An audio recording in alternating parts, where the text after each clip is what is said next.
Hi, welcome back for day 2 of the Market Volatility Survival Guide. It's Tuesday, March 24th, and once again, I'm coming to you from home. But before we jump into today's content, the big picture, and where do we go from here, I want to give you a few quick notes. First of all, I want to thank a client of mine who sent me a wonderful email last night thanking me for yesterday's video. He said that it was a fantastic fireside chat. So Jeff, thank you for that inspiration because as you can now see, we're all officially having a fireside chat today.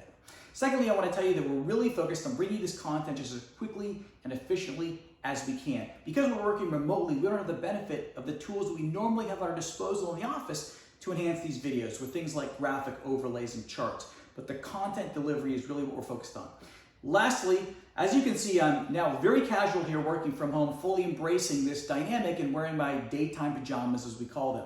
So let's talk about where the market is right now and where things might be heading from here, because the question on the minds of most people is, have we reached the bottom or is there more pain on the road ahead? Today we're seeing a massive rebound in the stock market. Major indices across the board here in the US are up about 7% as of the time of this recording.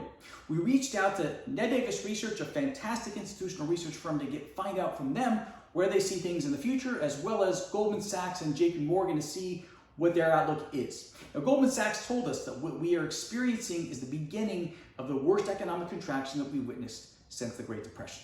That we're going to experience an economic contraction in the second quarter to the tune of about 24% GDP.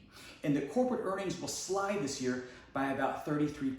But also, JP Morgan tells us that we're likely to accelerate out of this recessionary environment pretty quickly, because we're going to be witnessing the most significant economic stimulus coming to our rescue that we've ever experienced in history. And also, we know that we're going to be able to address the coronavirus successfully and get that under control. Now, Ned Davis Research tells us that yes, we are in a recessionary environment, but stock markets tend to rebound about 4 months before the recession's official end date.